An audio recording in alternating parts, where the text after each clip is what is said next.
I'm Annie Larkin, Vice President and Director of Community Engagement of the Amerind Museum.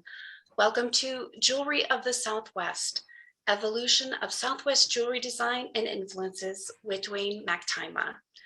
Before we begin the program today, I want to acknowledge that Amerind is located in southeastern Arizona on lands where O'odham, Hopi, Oshwe, Yoeme, and Apache families have lived for untold generations, and whose wisdom and tradition lives on today in vibrant communities.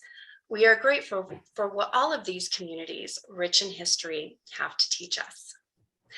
Thank you to our program sponsor, Desert Diamond Casinos, as well as our members and donors who enable Amerind to provide free online programming and fulfill Amerind's mission to foster and promote knowledge and understanding of the Native peoples of the Americas through research, education, conservation, and community engagement.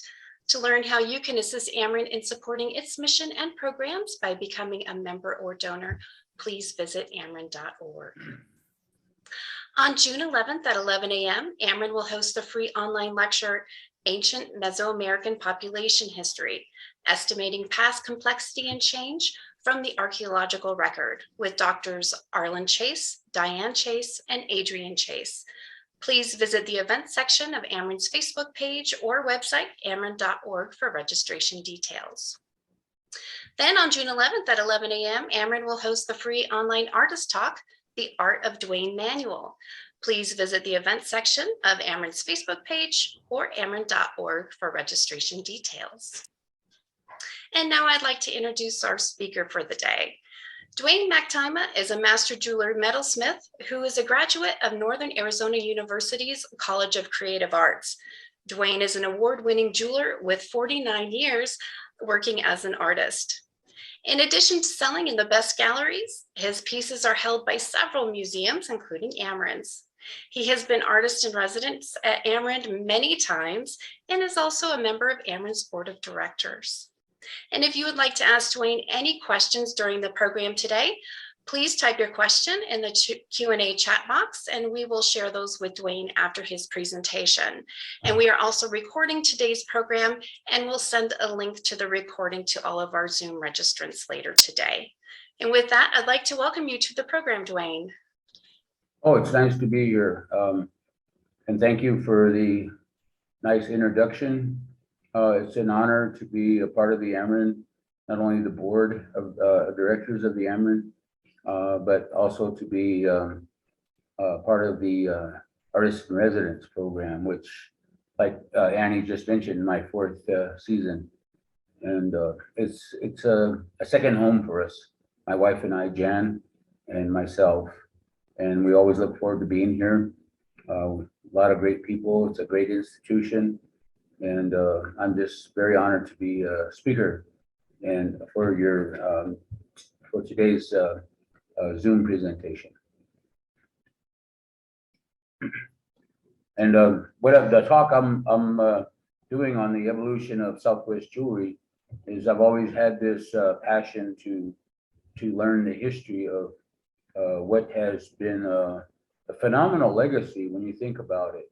You know, over probably 1,000 years or more of evolving, of wearing personal adornments and how that came to be. And so what I'm going to do is hopefully give some enlightenment, you know, to the idea of how this evolved and what it represents to our people currently, the Pueblo people of Arizona and New Mexico, which is still a living culture, which is pretty phenomenal. And I'll probably make little stresses about how that happens. There's some things I can't elaborate a lot on because of cultural sensitivity, but hopefully I will give you a good synopsis and provide some metaphors as to, you know, the reasons why jewelry adornment is so culturally appropriate, especially for ceremonials and social public dances that we still carry on. And the songs they sing, and sometimes they sing about you know, this other spirit world that we borrow, you know, continuously from the ancestors in order to survive in this environment. So it's pretty amazing that I got to experience that by listening to stories of our elders. And of course, they always reference themselves as to not knowing everything.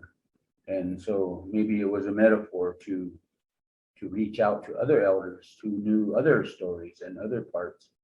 So what I've learned in my 48 years, 49 years of developing a jewelry style that's my own, that was very important and inclusive to my success as being an artist, jeweler, because the network that I've had over all these years and the experiences is what I'm willing to share now. So um, one of the things that I just want to make sure, Annie, am I okay now? Or, I mean, are we loud and clear? Oh, yes, Okay, you're perfectly fine. And just Yeah. let me know when you're ready. Okay, I'm ready. All right. So the topic that I chose, I changed the title a little bit to simplify things, and Jewelry of the Southwest, the evolution of Southwest jewelry, design and influence and its legacy. And what I want to introduce in this title is the fact that jewelry is a very, very important part of our cultures of the Southwest. You prominently already, if you've known Pueblo people and have been to some of the villages, like Hopi in Arizona or Zuni in New Mexico, right at the border of Arizona, and then you go further east and you'll hit Acoma and Laguna and Pueblo. And then you go another 40 miles east into the Albuquerque area, you'll hit the Rio Grande River. And that's prolifically where most of the Pueblos are on the tributaries or the main Rio Grande River. As you go up, there's Sandia Pueblo, which is just right outside of Albuquerque North. And then you hit the San Isidro.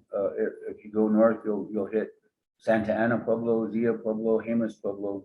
And then if you go up from Bernalillo, New Mexico, you'll hit San Felipe Pueblo, San Domingo Pueblo, Pochti Pueblo. And then you get up on the next La Bajara Mesa area towards Santa Fe. You go north of Santa Fe, you'll hit Tesuque Pueblo, Nambe Pueblo, Powaki Pueblo, San Ildefonso, Santa Clara, San Juan, which is Okiawenge Pueblo, and then further north of that is Picaris Pueblo and Taos Pueblo. Now, this is amazing that we have these pueblos all in these areas. But how did they get there, or what was the mission 1,000 or more years ago, maybe in the beginning of the Third World?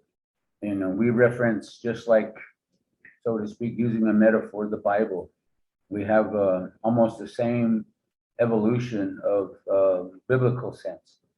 So it's pretty astonishing that although I'm not a true traditional, I'm a progressive because of actually many experiences that happened in my grandparents' generation, which is the beginning of the 1900s. And it was as a result of government policies that happened in the mid 1800s here in the United States after they became the United States from Mexico. So the Pueblo people of New Mexico, they have been here in the Southwest through the Third World, had finally started to move into this environment from other areas, other clans like northern Mexico prominently, and out of the Grand Canyon. And so, believe it or not, we're just like, using another metaphor, like what we see today with the turmoils going on in the world, people leaving as refugees. And although in what I've heard, some of it might have been harsh, how would you say, civil wars or, not agreeing, and that's what caused migration, around around 1100, 1200 AD. But before that, there were other movements going on, and one of the most astonishing elders stories that I got to hear, and this is what really got me thinking. After I got out of college in 1981, I went to school at Northern Arizona University, graduated in their fine arts program, the College of Creative Arts in jewelry and metalsmithing. And it was a great program for me because I grew up crafting all my life. And Hopi on my father's side, that's the name Maktima, that's what that comes from. That's how it's phonetically pronounced, Maktima. My grandfather changed the name spelling to make it more, how would you say, easy to pronounce for public. And so I grew up being known as Maktima, but my grandfather changed that spelling legally in their 40s, 1940s. So our mother is from Laguna, Pueblo, and I know a lot of you don't know how would you say how our clans, we're based on clans mainly in the Pueblo people life. So I'm a parrot clan member of Laguna, Pueblo. We follow our mother's side, which is matrilineal. So in regards to that, I grew up both ways, both sides, knowing relatives of my homeland on my dad's side of Third Mesa and Hopi. Pueblo is where my dad's people come from, village, and my mother comes from Old Laguna in the Laguna area, New Mexico, which is 40 miles roughly from west of Albuquerque. And in our language is the Karasin-based language, which 7 villages speak that language stock. And then there's 7 dialects. These are all distinctive dialects to these villages. And so when I got into jewelry, I was very fortunate to have gotten to have my elders around, my grandparents. And they were very proud that I was going into this jewelry making area. I don't know why, maybe because they probably thought they were going to get good free jewelry from me, which I did, because out of respect, my grandmothers are very important to me, my mother, and I gave them a lot of pieces in the beginning to, make them proud, and that I was doing something very unique. And so, but I also wanted to know, being very curious about the history of jewelers in our family, for one. And so I was very fortunate on my Laguna side. I did have a jeweler, a great grandfather, extended family wise, my grandmother's cousin or uncle. No, it was my grandmother's uncle. And he was a jeweler in Laguna, Pueblo.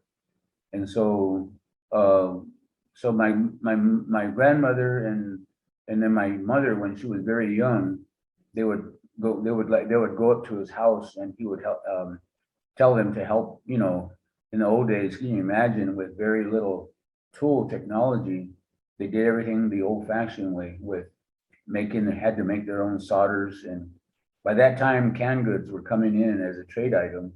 And so they would scrape all the solder off the cans when they seal the canned goods. They used solder.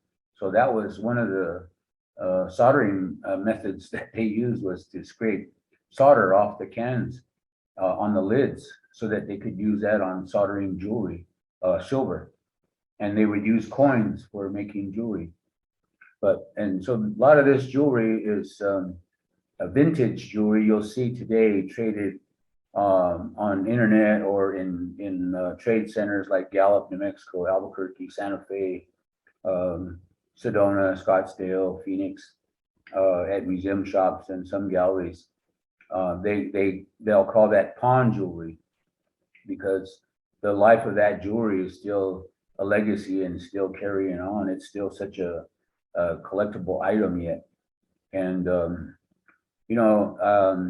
but I didn't, how would you say, wasn't satisfied with knowing that much history. I wanted to go further back.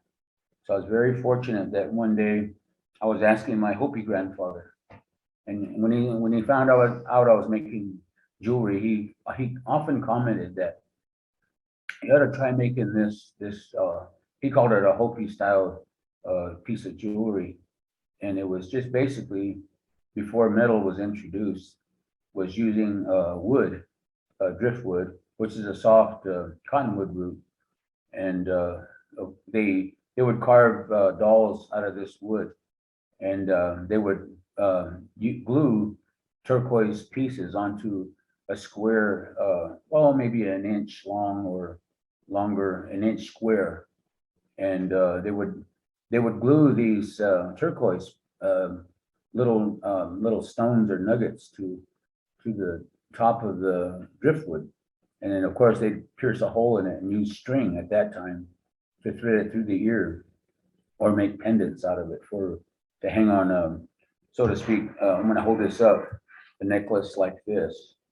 So I don't have an example of that early mosaic in wood, but it would probably hang here, or women mainly would wear these during the dances, during like a butterfly dance. And so that got me curious. So I said, well, how did they glue this to the wood? And so, Indian technology is pretty amazing, because one of the metaphors that we use a lot, you hear from ceremonial pilgrimages, which is just reenacting the in ceremonies, in the serious ceremonies of our people. We call them, well, we don't call them pilgrimages, but we just call them the mother ways. And so when you go into these prolific ceremonies, it's like going back into time, because it's just the story, the repeating of the story of how we evolved and got here to where we are today. But what we also learn on the way, the journey here in the present, and what we still carry on as, how would you say, truth of the old ancient ways, So this mother ways ideal that we use in is our mother, the earth, which we always reference to, well, through the great spirit and your conscience. We are all we all know what conscience is, and it's like an epiphany happened and showed the path of how to survive in this country we are in the Southwest. And so what I'm getting to now is, well, how did they glue this turquoise to the wood? That was my first question I asked to my grandfather, and he says, oh, yeah, what they used was they used pinon pitch from the pinon wood, the pinon trees, and pinons are in the pine family, an evergreen family, and the boughs, the leaves stay green all year round, just like higher elevation pines. But they grow at a lower level, and they bear nuts, which are prolific, how would you say, staples of the ancient people. Even today, opinions are very highly sought after. And it's amazing how the pitch of this particular pine tree has pitch just like a pine tree would. And when you can either go to the tree, when you find these trees, you'll see the soft sap oozing out of maybe a broken branch area, or you also see these hardened like amber crystals that have formed and they fall to the ground. And those can be reconstituted by putting them in a little clay pot crucible over a soft fire flame. And when you heat it up, it turns into a gooey substance. And then when it cools, it hardens. So right away I thought, oh my God, they already had epoxy glue, 1,000 or more years ago. And so so what they do is they glue the little turquoise mosaics and shells. They would also, this is where I'm going into now, into the shell jewelry aspect, which is, I have an example here to hold up. And, this is more of a modern shell mosaic that you'll see on a lot of, you can now, Annie, you can go to that slide with the ladies. The next slide, please. Now, this is my family from San Felipe Pueblo, and the ladies, my sister and nieces, and the little girl on the screen, which is on the left, that's my granddaughter, and the woman behind her is my daughter, Carrie. And so you can look at these examples of the shell mosaic work they're wearing. Oh man, and the legacy that carries, that's where I'm going now, because it goes back to what it represents. And so we have this, in this pilgrimage of ceremonies it's amazing to think of, this is honoring the cloud people, the cloud spirits. Now these ladies are getting ready for the annual May 1st celebration, the Pueblo patron saint of the village of San Felipe. So they're getting ready to go across to take part for the day of dancing, which is a social dance the public is welcome to see. So they dance barefooted. So the older ladies, and but they all will take their shoes off for the whole day dancing barefooted in the plaza. And it's a big sacrifice, but that's how intense these ceremonials are. And this particular year, the society in charge of this dance would only allow them to wear natural shell beads for necklaces, for adornment, and earrings.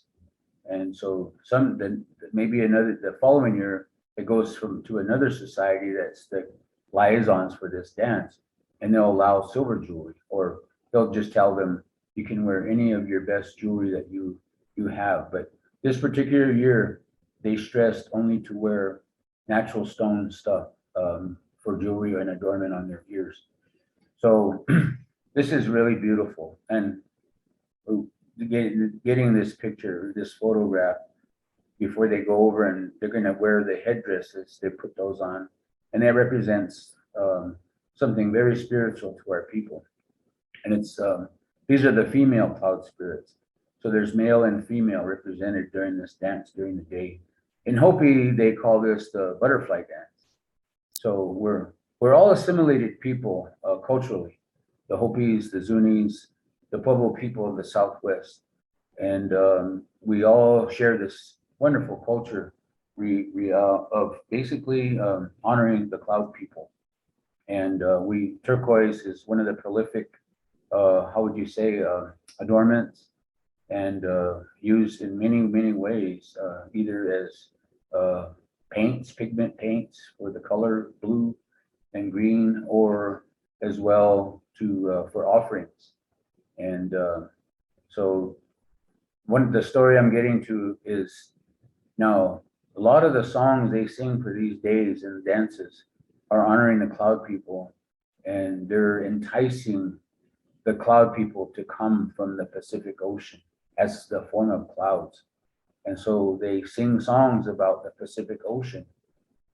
And so they're singing, in our language, it's called Kawishapuk, which means the big lake to the west. And they call it a mother, actually, it's referenced as a mother lake source, where all the cloud people dwell in that ocean.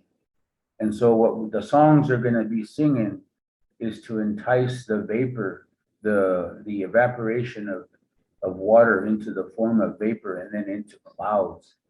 And then, so in another reference, when our people pass on, and when they die and they pass on, we have elaborate funerals, which I'm really amazed that we still carry that on as well.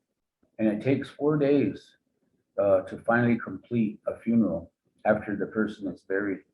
And so the reference there is that it takes them 4 days to get home, is what we call it in English. But it takes them 4 days to get back to the Pacific Ocean. And when the sun sets, the reference is that's where he takes his people. And that would be the horizon of the West. And so that's what the songs are calling all their ancestors back in the form of clouds. to come back over to the East and bless our people, with their rain, so that we would have, how would you say, we could survive in this environment, because everything needs water. So we honor that, and the sacrifice that is made that day, so to speak, in reference, is these women, the today, like this picture, this photograph, the sacrifice they're going to make by going with no shoes that day, dancing hard in the plaza, and that's the sacrifice they're making that day. And the men who are dressed up, I can't show that picture, but you'll see a lot of photos of Rio Grande Pueblos, and you'll see them all dressed up with their other regalia of Pueblo heritage stuff that they wear, which are kilts, and then special woven, all hand woven belts and shells, and they wear shell jewelry too for that day. Abalones are prominently worn as pendants and shell chokers, and so these all come from the ocean. So if you can imagine this, way back when, this is another metaphor that I heard from another elder from another Pueblo at one time. I was in a forum giving talks to a graduate class of bilingual teachers from UNM Albuquerque. And so I was asked to come as a guest speaker to talk about art to this group. And they invited myself and another elder from another Pueblo. And I was pretty astonished. Of course, there's no language, a word for art in our languages. And that's common in among all Indigenous peoples, because they don't look at us as, how would you say, having an ego or having this being special.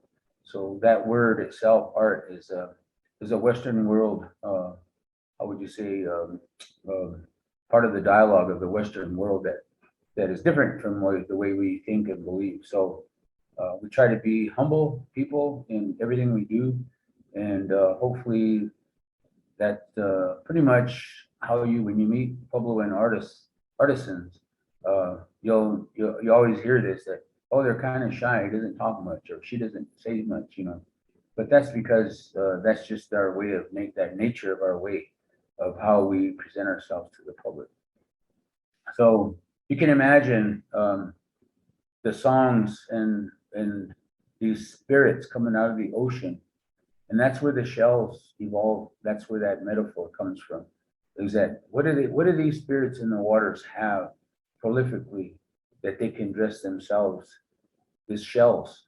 So they come out of the ocean, or they come to the ocean edge, and where you have oysters and clams and all these other shell life, that they would just make, their jewelry from, and wear these beautiful items, and come to the Pueblos as spirit people, and dance for the day for religious ceremony, and all their songs are beautiful. They sing about rain. They sing about blessing the people with raining, and so that their crops will grow. And this has gone on for thousands of years in the Southwest. And you'll see petroglyphs all over, from the Grand Canyon all the way to near Santa Fe, New Mexico, on the Rio Grande, all through this area, southern Colorado, northern New Mexico, even Utah, and the southeastern portion of Utah is all Puebloan ancient culture, history, and the lands they occupied. And there are deeper stories about these pilgrimages way back, maybe in the Second World and even the First World.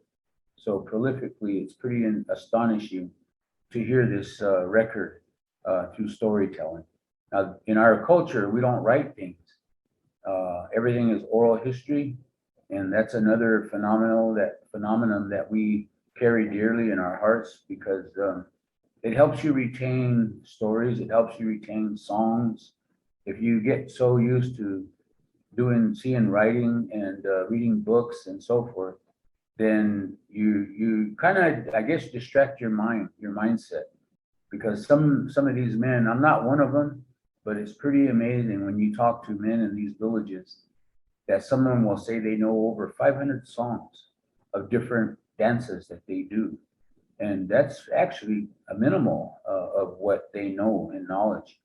So these songs are retained. Sometimes we sing songs and maybe we have a cache of songs or a repertoire library of songs, but it's all in the elders' minds. The older you get, then the more retention of songs that you might have experienced in your life. So it's pretty amazing that we still have this. And but you know, with technology today, we have some recording that is done now because we are losing a lot of things. We're losing our language, we're losing songs, and this is so important. This is one of the metaphors of teaching language is songs, through songs or understanding the songs. So when these, for instance, this dance where these women are getting ready to go over to dance, that's sometimes they might hear a phrase and it's perplexing because it's maybe done in a poetic format, in a poem, so to speak, in a song. And so they might ask, well, what does that mean? And so then it goes into a real elaborate type of a ceremonial. Maybe they borrow that song from you know, a ceremonial that happens, and then it's explained to the people. So I'm pretty myself. I'm pretty impressed as to the legacy of that, and then so this elder that I was talking about from another Pueblo was talking about. He opened up his name, and I'm not going to use his name because I don't want to, you know, get him in trouble or anything, because a lot of this stuff we're not supposed to talk about. But you know, I'm trying to give you a synopsis, a general idea, so to speak. I'm not disclosing too much, just out of respect for what our people, the knowledge they retain about. It makes them stronger. That's what we say. Makes us stronger if we, you know, retain what we know in our hearts. It gives us that sense of integrity, so to speak. So this gentleman was saying when he introduced himself to this group of UNM students who were graduate students. Actually, they were already professionals in teaching, but they taught at bilingual, mainly Indian schools in the Southwest. And so how he opened up his talk was, he said, my name is so-and-so, he says, and I'm from this Pueblo, and he says, and we are where we come from, he opened up and says, and we know that we are the slave, we were at one time, the slaves of the pharaohs of Egypt. And I just went, wow. He says, how do we know this? He mentioned to the people. He says, we know this because we annually still sing pilgrimage songs of where we evolved from. And so he talked about that. I guess their beginning of it was they were slaves of the pharaohs of Egypt, and they were mistreated, and so they had to leave. They escaped. They didn't want to be treated like the way they were treated, and so they left by way of going through the Middle East, and then up through Siberia, and then crossing the Bering Strait, and then when they got over to the coast, east coast of the Pacific Ocean, then they made their way down along the ocean ways. And so he says, how we know this is because we sing in these songs, we sing reference points of how our migration, how this happened. So we name all these landmarks, like these big mountain areas. And one of the prolific ones he said we name is Mount Rainier in Washington. And he said it was a destiny, it was a prophecy that, you know, allowed them to have the courage and the faith to be epiphany, to go to this dream that somebody had, a leader of theirs had, to take them to this promised land. And so I guess, you know, it was probably at the beginning of the Ice Age, or at the end of the Ice Age, where the Bering Strait, which is all in anthropologists research, they do use that as a bridge from the east, the Oriental side, and to the west, to the east, to the northern continent of where we live today. of the Americas. So another distinctive fact is all Native Americans of the Southwest, we all have a birthmark. And that birthmark is referenced as the Mongolian birthmark. And all the people of Mongolia, they have this birthmark. So that's another tie that ties us to those people. And so that's another true reference as to where we evolved from, where we came from. So I don't know if you've heard now through all this genetics research they're doing in North America, but all Native American people of the Northern and Southern Americas were all one people. We're a very unique, distinctive genetic evolution of human people, that we all share the same genetics. And that's in itself. And they try to, scientists and anthropologists or ethnologists try to, pinpoint, how we evolved or whatever. But we actually evolved out of the Stone Age culture too. So a lot of I'm still astonished that some things are societies of clan societies we have in our culture still reference old ancient things and use things. So we can go to the next slide there, Annie. So this is what I'm going to be referencing as they migrated along. One of the easiest ways to survive this is another thing. I just read an article in an anthropology magazine about these anthropologists who were doing research in Africa, and they saw these prolific ancestral sites along the ocean coasts of Africa. And so that just made it reaffirmed my inquiry, or my, how would you say, referencing to the oceans as a primary source, not only as travel, because your food is readily available, but also, the waterways. Some of our people also were able to make boats and use boats and maybe travel along the edges of the oceans through their prophetic destinies.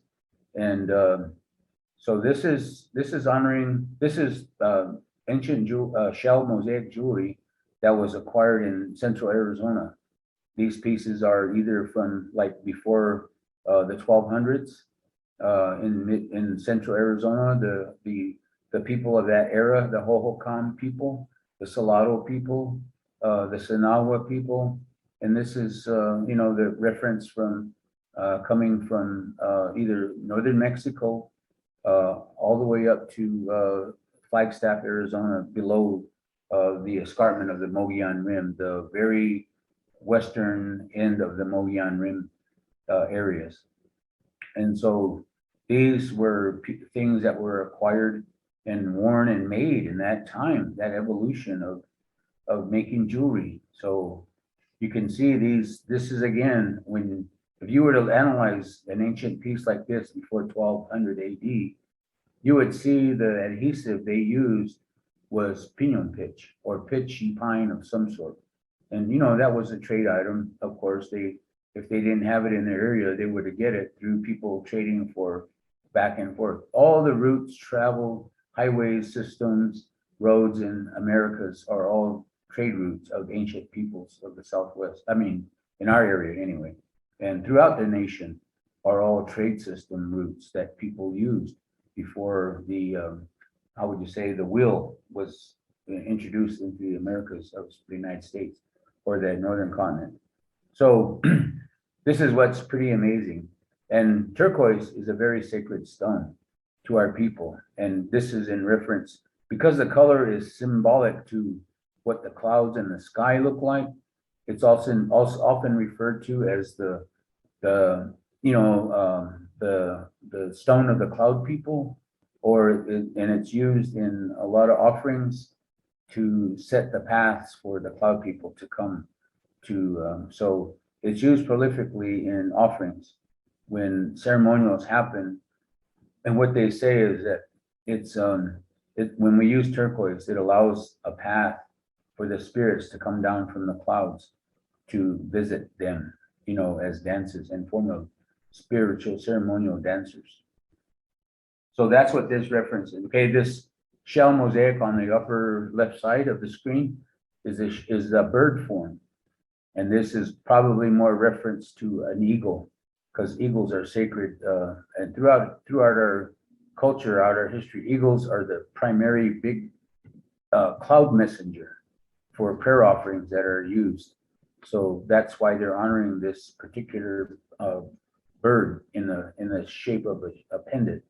And this was worn as a pendant, I'm sure, and it's remarkable that it still stayed intact under. They dug this up. You can imagine, probably from the 1930s, to the present, they're still doing digs, archaeological digs all over the Southwest and northern Mexico, and they find these things, and they're still intact. So the pinon pitch epoxy glue is just pretty impressive. That technical stuff, gluing adhesive, was still working. So the other shells that you see on the right hand side, the other two, are just honoring the shell mosaic, the shell itself, and prolifically. There's certain kinds of shells that were traded in the Southwest, primarily from either the West Coast on the Pacific side, the San Diego to probably San Francisco, the tribes that lived there, and then down to the Gulf of California, which is the Tana Autumn range of landscape that those people still inhabit today. And then you come further east in northern Mexico along the border areas, there were prolific Pueblo sites all throughout that area, which also were trade centers for parrots and parrot feathers. And so that's another connection we have, is through the feathers they use in these ceremonies. The scarlet macaw, the military macaws, Amazon parrots, those are prolific other cultural items that were were actually raised and reared in ancient Pueblo sites in the Southwest, even in as far back into the Third World, which is before 1100 AD. So we can go to the next slide here, Annie. And talking about rain and honoring cloud people. Well, when the rains come, this is what's amazing. If you ever remember living in this or coming to the Southwest in the monsoon times, and if you go out at night and you're in the desert even, or you're in a lot of the southwestern areas and probably northern Mexico, and probably other places like Africa, or where it's desert and no rain until they get their monsoons. And then if you go out at night, you'll be amazed to hear these croaking of toads and frogs. And they're those type of hibernating type of I don't know what life that's in the dirt. And it takes a heavy rain to soak the ground. And that's a metaphor that the ground is saturated its moisture for growth. And so the frogs and the toads, especially the toads, they come out of this dirt and in the desert even, and then they're prolifically everywhere. And they only live, they come up as mature frogs. There's a metamorphosis of their evolution in their lives. So the frogs come out as adults already, which they've been hibernating for who knows how long, maybe a year, maybe 10 years, maybe 20 years, where this place didn't get rain. And it's really bizarre, but as you dig, like if you were to dig a foundation for a house and you're digging, you would never find these live frogs. It's a bewildering, one of those things that nobody has any knowledge about how this happens. But they sing a lot about these. These are special beings that come when the rains come, and it's prolific for. And so the sound they make is that croaking sound that you hear at night, that guttural croaking sound. And so some of the ceremonies we have, they use gourds to mimic this sound that the frogs and the toads make at night. And so they come up, they find water sources, the puddles from the heavy rains, they lay their eggs, and the tadpoles, they hatch right away and it might take, maybe a week, and then the little pools, the little ponds of the rains, the puddles, they start evaporating, and then they mature very fast, and they start hopping all over. And I've seen this in even in areas where I live. I live in northern New Mexico near Santa Fe, and I remember we haven't had a rain like that because we're in a drought in the Southwest right now. But I remember one year in, I don't know, maybe 25 years ago, we had a notorious big thunderstorm. It rained like for 2 days, just constantly heavy downpour. And I remember as I was going to the post office, which is 3 miles away from my house, at night, on the way back in the evening, oh my goodness, there was toads all over the road. It was like, and everybody has probably seen this or experienced this somewhere in the United States or wherever. And and you can't help it, but the car is just running over these toads prolifically all over the road. And the sun was out the next day, and I went back to go do an errand or something in town. And these toads were all dried up that were hit by the car. You could see like a trail. And so that reminded me of this. And so that's what this represents. That's why prolifically, this is a slide of ancient prehistoric shell work honoring, that's what this is, the water people. Okay, you can go to the next slide. And so they also made these Bengal bracelets. This is out of glycemiris shells. I took these slides from a magazine, actually, an article on prehistoric jewelry of the Southwest. And so that's, and I'm gonna go into now how these ornaments, how would you say they were fetishes or talismans made by medicine people. And that's how real, how would you say the why they were made was, not so much for trade, but in the very beginning, they were made as talismans. So that if a person was ill or sick, they would go to a medicine person, and he'd look at them, and he would tell them the reason.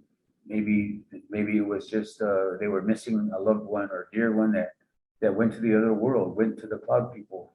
And so after maybe his curing, one of the curings in a later appointment that he had, would tell him to come back, and to finally finish what he was seeing was wrong with the individual. And he would make these type of jewelry items, being that they represent the cloud people. And so he would tell them basically that they'll be fine, and this is something to wear to remind you that they are fine. They're with the cloud people now, and this is what they wear. And so this would be a good reminder of how they were to go on in life, to have a happy life. You can go to the next slide now. So yeah, again, just another variation of, you find out prolifically, they find a lot of these type of things in the central Arizona ancient sites today. Okay, next slide. So there's another example. Okay, so going back to my very first, I mean, you don't have to go there, Annie, but the very first slide that we looked at with those, my family, the ladies wearing their necklaces, you can see almost the same, how would you say, consistent format of what those pieces look like from the ancient times, but using modern materials and modern techniques, modern technology, tools, equipment that we now have been adapted to make a living. And so I'm going to go into, hopefully, now I'm running out of time.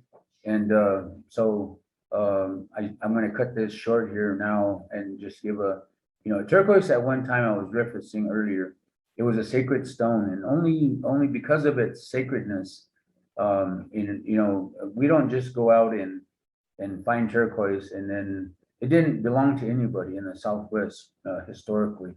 Not like today, where there, you hear about turquoise and, oh, what kind of turquoise is that? And people will reference, oh, it's Kingman, or it's Morenci, or it's Bisbee. Well, way back, the turquoise sources, which were pretty much just prolifically laying up maybe on the surface of the earth, And so they had been sources that were mainly for ceremonial purposes, for making these type of jewelry items or fetishes or talismans for the people to wear and for ceremonial use. They were a sacred item, a sacred stone material. So not just anybody could go out and acquire these. So you'd have to make, how would you say, offerings to go to these mine areas. And so some of these mines, like the Cerrillos mine near Santa Fe, New Mexico, it's been documented. That thing has been mined for over 1,000 years.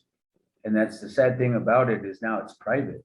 After the Civil War, after Manifest Destiny and the involvement of homesteading, people came out from the east and just hoarded all this land and took all these cultural, would you say, areas that they used prolifically, and so it was just really impacted the quality of their life.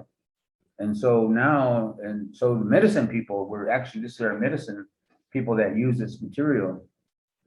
And so you can imagine the change of culture in the 1800s. They ended up being a very wealthy, rich people as far as like being on their own sovereign nations. And then they became dependent on the government because, they controlled everything, the water for irrigation. And so it became a monetary system of the Western way of thinking of trading. It wasn't no longer trade anymore. It was, you had to have cash, money. So it was around probably the late 1800s where the medicine people probably felt like, all right, people are suffering. What are we going to do? And there was a big demand for these type of items from even at that time, people were traveling to the West and the Southwest because they were, discovering these Indian villages that people were still living like this. I mean, in ancient ways. And so, trade items were allowed. The medicine people opened up the use of turquoise for the public of these villages to make jewelry items. So that's really how that evolved, and that emphasis of we got to allow our people to survive in what the future is bringing.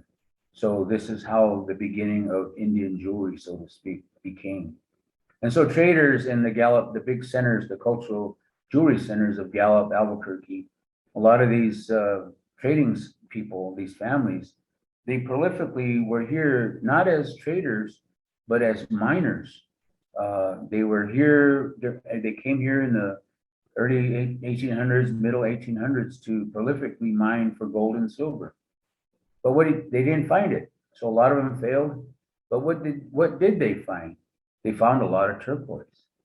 And there's copper in this copper, turquoise is a copper based mineral, which is a copper phosphate. And so it's a chalky material, soft, which can be carved and grinded easily. Well, these traders ended up buying or opening all these claims all over the Southwest, families.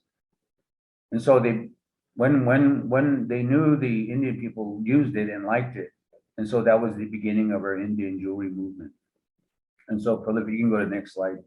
So these are pieces of my work. Honoring the ancients is the way I look at my work. This is vintage Bisbee turquoise, that bead, the necklace in gold. That's a Bisbee cabochon.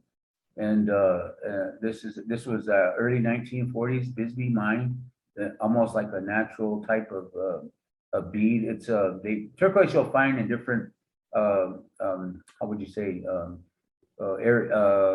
it'll come in like a shale format. Also, it'll come in a clay-based material, which you have to chip away all the other color, what you call inconsistent material that's around it. And so again, using other influences of design, being I'm a master jeweler, is butterflies. So butterflies are also part of our culture, referencing a messenger. So that's but again, honoring what the shell jewelry is about. And I'm going to hold this up here, something like this. Now, this is another art form also found prolifically in the central Arizona, which is etched glycerin shells. And this piece is by an artist contemporary from Pima people, the Autumn people near Phoenix. and this is etched with saguaro fruit, cactus, fermented saguaro fruit. It's a cactus, the big cactus trees. And very amazing, this gentleman had to rediscover this ancient process. You can go to the next slide. And because I know I'm getting down late here. Again, honoring the cloud people. This is like a vessel pendant. And this was a fundraising piece that I did for the Hopi Education Endowment Fund, along with Verma Nekwatua, who is a grandmother, to me, clan-wise. And it's a canteen, because canteens are prolifically made and used in the Southwest as for holding water. So water is sacred. So that was honoring the designs that you see on the necklace part are cloud designs, cloud symbols. And again, used a lot prolifically on pottery mainly. And so this is a reversible piece, but I don't have the slide of the other one on this particular presentation. And so the colors, the turquoise, the blue, reds, yellows, those are all the sacred colors of the four directions. Because when they sing these songs, they also use the colors they're symbiotic with the directions of where the clouds might be enticed to come from. Next slide. So I know we're getting time here. And this is something that I'm so proud of. This was a commission piece I did for a lady who just, I'm so sad to say this, was a big supporter of the Amerind just lately. She came late, and then here she passed on with cancer this last fall. And I was amazed that this lady found me through the internet. And she's a distinctive collector of Southwest master jewelry. And she was, it was so amazing. I met her 2 years ago, and she commissioned me to do several things. And one of the, this was amazing. This is a vintage 1920s jaw claw beads, and it's actually used. Let me hold this up real quick here. It's this little, they call these jaw claws. They hang on the turquoise shell beads. Anyway, she said, I have this unique design I would like you to do. I have bought these vintage jaw claw beads, and they're 1920s. So she said, I'd like you to make this bracelet for me. And I know it's going to be a challenge, but that's what I'm seeing when I look at these pieces. And so this is honoring the cloud. The title of this bracelet is called Honoring the Cloud People. And it's I'm proud to have made something that, and it's just out of respect to honoring the ancient people of the Southwest and their passion to make jewelry adornment. At the beginning it was talismans and to make people feel better. And that's still what we're doing today. It's just amazing that I've had this awesome career of 49 years. And I hope I embellished some sort of understanding as to what jewelry represents in the Southwest to you, the public. I know we're running late here. I'm sorry, I probably went over how much we were supposed to have a Q&A, but you have the ability to type in, email the Amerind, and I'll answer your questions through email. So I know an hour is not a whole lot of time, but there's more I could talk about, but I think I gave a good general view over what the topic was today, the evolution of Southwest jewelry and its influences and design. And there's a lot more to talk about in design as far as what you see, but buy authentic, buy from the artist as much as you can, because we need to survive in this Pueblo Southwest cultures, because many of us, like myself, have made this the mission in our lives to perpetuate our cultures through our handcrafts. And that's why I'm so amazed and just obligated to what the Amerind Museum represents as far as the integrity of our art forms. Again, I thank you for the time allowing me to be here with you today. And that's it. Well, if you wouldn't mind, Duane, if you have an extra, let's say 5 or 10 minutes, we will take a few questions. Oh yeah, I do. Yeah, no problem. Yeah. would you be so kind as to hold up some of those pieces again? You had a rather small screen at the time. And Yeah, I did. Yeah. Can you do it in larger every screen or? that you're about as big as it'll get. Oh, So, okay. Okay, this is the last one I held up, which is a shell etched piece that they find a lot of these in ancient sites in the central Arizona area, mainly Hohokam area, and which is all the way down to the Tana Atom into northern Mexico. And this is significant to this area because they use saguaro, fermented saguaro fruit, and they etch it. It turns into an acidic, how would you say, solution that has an acid type, solution to it. And they draw the designs using, not you would think, as a resist onto the shells, and then place it in that acid solution for a certain length of time. And then this is like a horny toad on the shell. So, I mean, that's one example. And here's another piece that this is done. This was done like that last piece I just showed. Here's another one with like the man in the maze design. I don't know if you can see that very well, but it has this like man in the maze design carved in it. And then he used just ordinary seashells, little shells you'll find on the ocean beach. And just reminiscent of something that was traded in ancient times, but still carried on. This gentleman did an amazing thing to rediscover that process. And here's another one of these pieces. These are my favorite personal pieces that I love to. I was able to acquire these. I don't know if he's doing this anymore, but these are about 20 years old when he was really into this. And the sad thing about it is a lot of these type of cultural art forms are lost. And he had a hard time finding people wanting to do this. That's why he wanted to learn this, was to pass it on so that it wouldn't be lost forever. And last time I talked to him was maybe 10 years ago.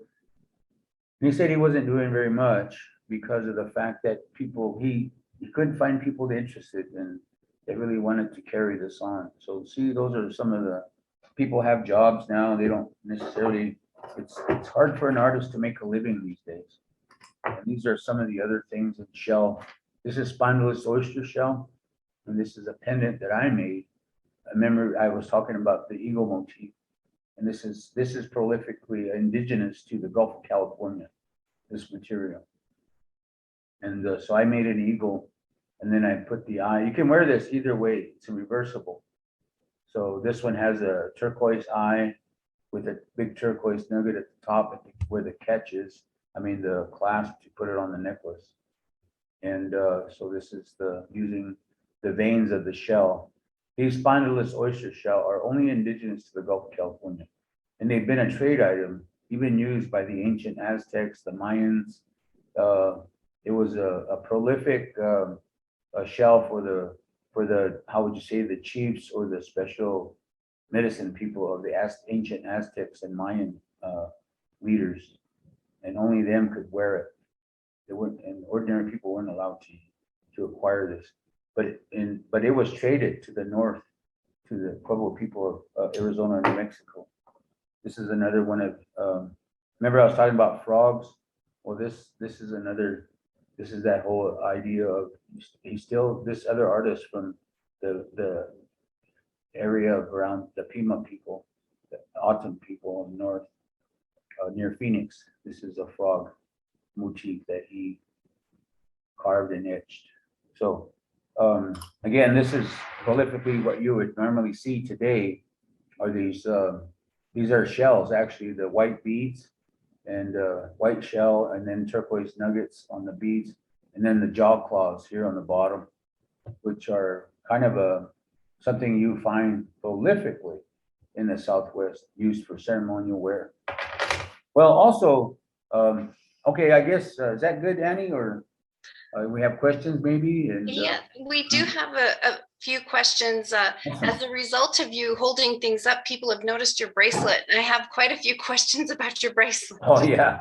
Well, again, well, do you have any specific questions about the bracelet, or you just want me to talk about it? They would like, if you wouldn't mind me, perhaps a better look at it, as well yeah. as perhaps describing the design. Okay, well, again, we borrow this area of adornment for the wrist. Again, going back to that ancient glycimer shell that I showed in that one slide. And these are clouds, the symbols. This is basically my own style. Back in the early 1970s, being Hopi, the Hopi culture in silver metalwork are prolifically known for what they call Hopi overlay. And so being an innovative young man at that time, I wanted to do something different. And so instead of doing a negative overlay, all my early style of overlay work was positive, which is in the older Hopi craft silver work. The what you see is the outlines of the designs would have been the negative. So it's a lot more work to do the positive, but today it's amazing. You see a lot of Hopi silver work that is all like this. It's positive now. And I think I had some influence on it. Who knows? I don't know.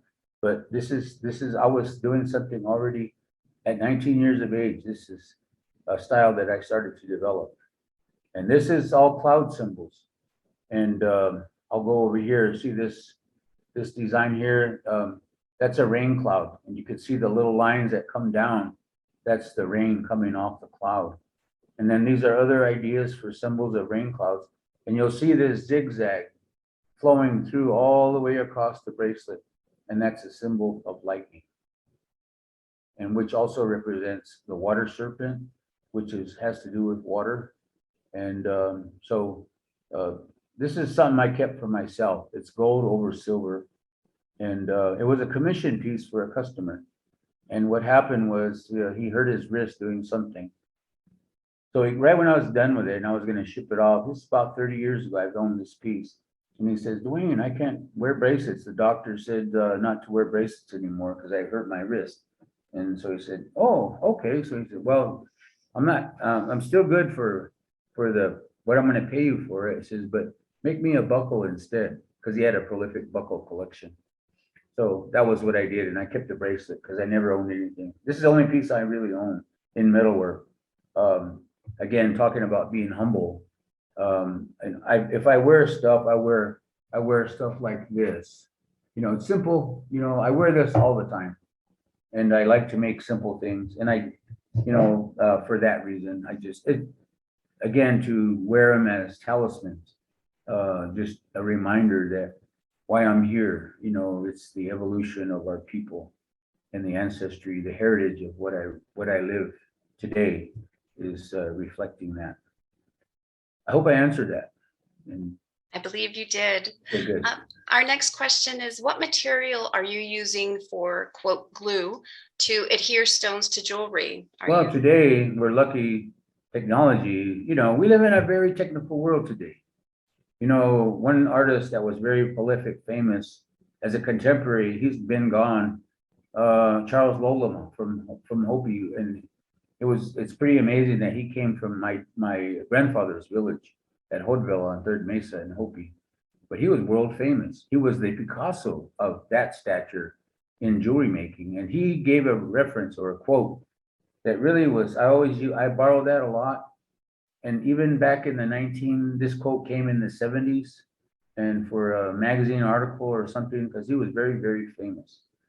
And the quote he said was, there's no excuse for bad jewelry design or work, because we have the tools and the technology today to do that. And that's what I've always remembered. And so you gotta, and so he was using epoxy glues.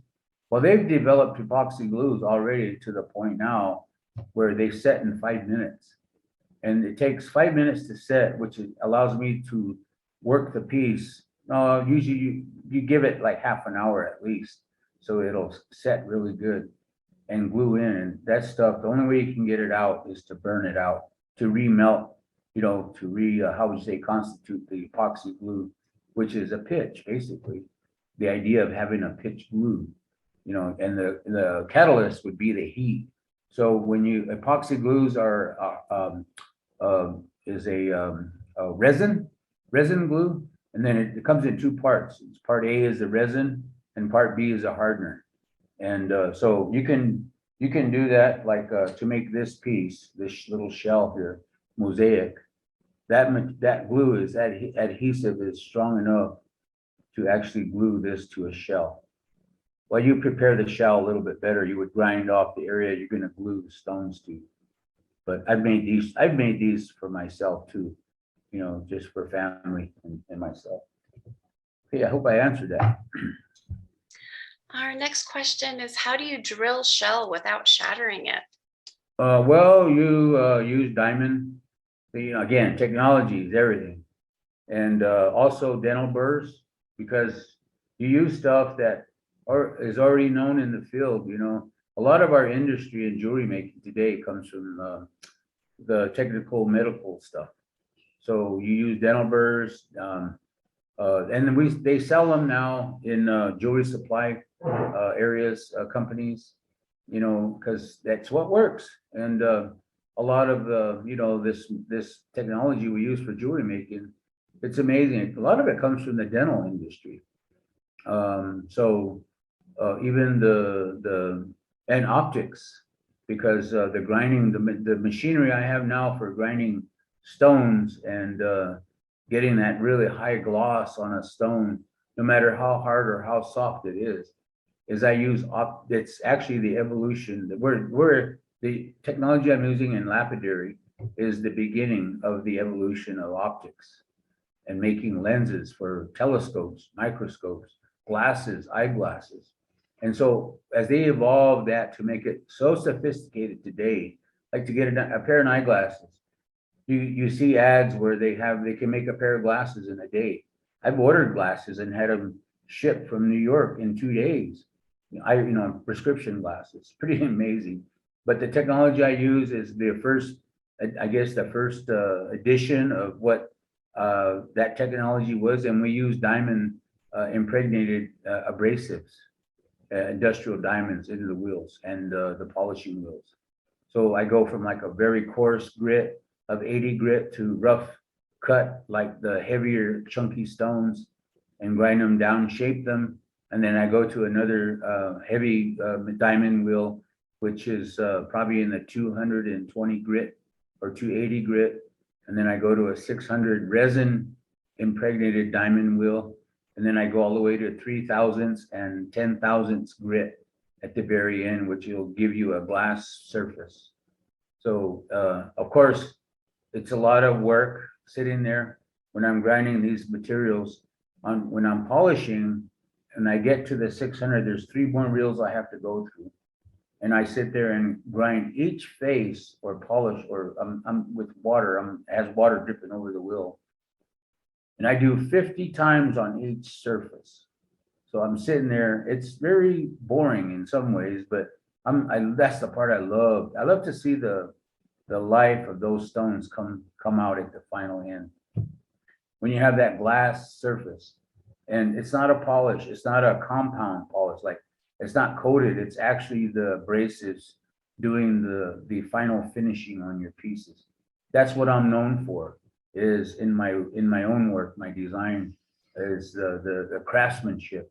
That's what puts me in that master level of the whole complete look.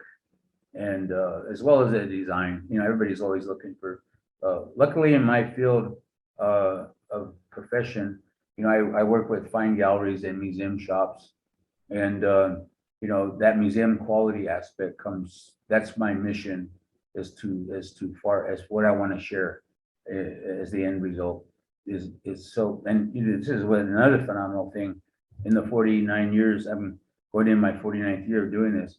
We've seen prolifically in the last 10 years, a second generation of my work. Now, something else I wanted to share, I didn't bring this up, but I'm a workaholic. I mean, it's something I love to do. It's a hobby and a passion, and it's also a curse. And the curse is that I work till I am so tired, even in the night. I put in a good 10 to maybe 14 hours a lot of days, and I do take time off, but I like to stay busy. And one of the things that I thought about one day, a couple months ago, was being that I see a lot of my work showing up, or I get galleries calling me saying, "Oh, I just got this collection of your things. Can you give me an idea? Appraise these?" And they want me to sell them for them. And so I look at them and it's phenomenal. I remember some of them I don't. And I keep a lot of drawings and sketches in my studio. But I was thinking one day, it's like, you know what? I probably do like 400 or more pieces a year. And I've been doing this 48 years. There's over 20,000 pieces that I've made in my career. And that's the way I've always had that work ethic. It's pretty amazing. And I guess that's what makes you a master, is the fact that it's your life. And very fortunate, I'm married to my wife, Jan, who has been supportive, of me all these years.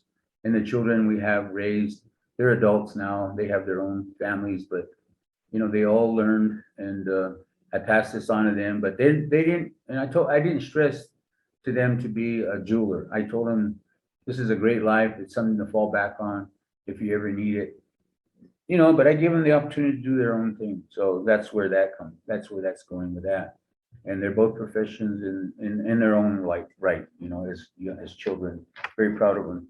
But if I ever need in a pinch, like to do a big show or something, I know they know how to do this, so they can often help me. But I pretty much have it under control, where I'm just a one-man show, actually, doing my work. And that's very important. Just like the ancients were, it was all family based, either one man or maybe the immediate family always helped. And you still see that in places like Zuni or Hopi or San Domingo, San Felipe, the jewelry makers of those places. It's nice to see families all doing it together. And that's what we need to always support. And these are people who are culturally live in the villages, that carry on the life of the perplexed culture they have, and sacrifice a lot of their time to be living in two worlds. Okay, next question. I think that's about all the time that we have for today, Duane. Thank you so much for an outstanding program yet again. Oh, good. I'm glad. And I think you'll be able to view this later on YouTube or something, right? Indeed. And for those who would like to learn more about Duane, see more of his work, we also have 2 other videos posted on our YouTube channel. He's been gracious enough today is his 3rd appearance doing an online program for us. So when you receive the link for the YouTube video later, go to our channel and scroll and find his other videos. They're absolutely fantastic. And to see his work, your work is breathtaking. Oh, thank you. I just want to reiterate the support of the Amerind Museum Foundation, and what this type of museum represents. It's a research center. They stress art gallery. And, if it wasn't for Amerind Museum Foundations and others like this particular Zoom that I just finished was a result of a grant that I got during COVID from another institution. And people who gave money to support these institutions, this might be a benefit to an artist like myself. And this talk I did today was in an area that I've always wanted to talk about and share with the community at large. And so I was this grant that I got, it was a good sized grant amount dollar wise. And I was able to put this idea together. And, it's something that I know the Amerind is really interested in, and maybe eventually it'll evolve into another maybe great exhibit or something, who knows. But the other big thing I'm really positive about is the Amerind's open now to a permanent artist in residence program here. We're on the campaign now to raise money, to being on the board to raise a permanent structure for the artist in residence program. So that's something I'm very, very happy to see is going to evolve and happen here eventually here at the Amerind Museum. Another great, being an artist in residence, I'm a living exhibit. Actually, that's the way I look at myself. And, you know, I love talking to people because I know people want to gain knowledge of what's down here in the Southwest, and being a living member of the Pueblo people, it's just nice to share. I bring a lot of things to share with people. Uh, I have a cousin who did a research paper on my family, and he went back 4 generations on my dad's side, the Hopi side, and so I have that to share with people, and on my grandfather and grandmother, and that's pretty amazing. That's very impressive. And I have a lot of articles and pictures of my great grandparents here at the studio to share with people, because I know a lot of people wonder, wow, you know, they look at my work and how did you ever get to doing this? You know, like that's always the beginning opening of a visitor here. And that's what every museum is. You know, this is what we're here to do, is to share the experience of, but I'm, you know, fortunate they are, and this is what's so great about the Amerind Artists in Residence, is that we're living artists and, you know, with a tie to the past. Thank you so much for that. Well, thank you, Duane, and thank you to our audience for joining us today. I'm sorry we didn't get to all of the questions. We hope though that you'll join us again for our next online talk on June 11th. And until then, have a good day, everyone. Bye. Have a great day. Bye-bye.